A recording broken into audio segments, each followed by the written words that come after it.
This is Kenny Fuquay, and aka Commander Kenny for those in Royal Rangers, and I'm here to report on Kids Camp 2010. Now I had some co-workers, some friends come say, man, what are you doing going to camp with a bunch of kids? They're loud and noisy. You got to be crazy. So I thought to myself, am I crazy? You know, and I realized I must be crazy. Now we had a lot of fun, but what I want to share with you today is the 3 scriptures that was emphasized during camp. One was Matthew 5:16 that said, let your light shine before all men, that your good works be seen, that your Father in heaven be glorified. The second verse was out of Exodus 33:18, which stated, show me your glory, God. And last but not least was the one we opened camp with, which set the tone, was John 3:30, which said, he must increase and you must decrease. Now we all got a bunch of stories we can tell and testimonies. You just had to be there to experience it. Counselors and students also get touched there. But the one I want to share with you was a young man. I can't even remember his name. But as people were weeping and crying around the altar, the Holy Spirit led me to this young man. I said, young man, what's on your heart? And as they looked at me and them tears coming down his face, he says, my daddy left me when I was 7 years old. Things at home ain't going well. And he was just distraught. I said, young man, we're at the altar of God. What do you want to take before him? He said, I want my daddy to know Jesus. I tell you what, a mature prayer. As tears came down my face, me and him locked together as one and prayed for that young man's daddy. He could ask for anything he wanted, but that day he wanted his dad to know Jesus. There's tons of stories that come out from that camp just like that. But I want you to understand that God's seeds were planted, and then these kids are going to go off. I may never meet none of them again.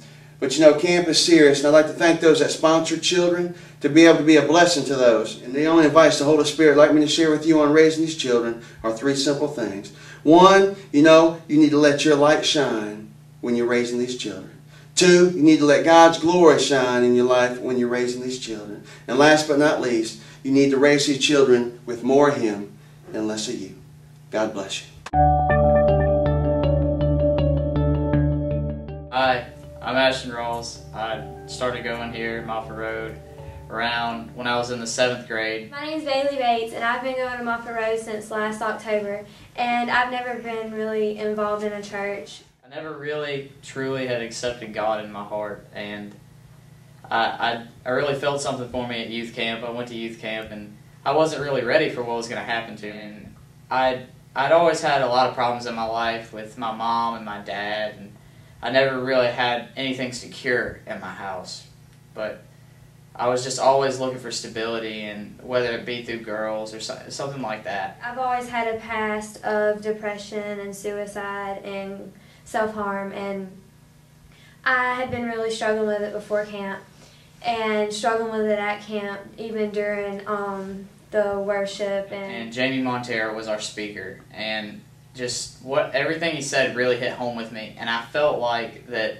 he was speaking to me. Like he said something in just one night, and it really hit me. Just something that he had said about letting your wall down and breaking through the wall of your life and letting God completely and totally in control of your life. I first started here when I went with the Franklins, but Tim Crabtree, he used to go out of his way and come from work and pick me up, and he'd take me to some of my soccer functions and come watch my soccer games like that. And he's really been a mentor. And he said something to the leaders that he didn't, if I died right now, he didn't think I'd go to heaven, and he was really worried about that. Something that Caleb Allen said to me one night after service, he told me that something about a rubber band and how it's helpless without somebody controlling it, but with somebody controlling it, it can do so much. And that's how we are in our life. This was on the last day, and I just kept resisting it and kept resisting it. And finally I went up there, and I had Jamie pray for me on stage, and just the Holy Spirit swept through me. It was the most amazing experience of my entire life. I couldn't explain it. Like, nothing had ever compared to it in my entire life. It was like everything that ever happened to me just crammed into like a 2-minute period.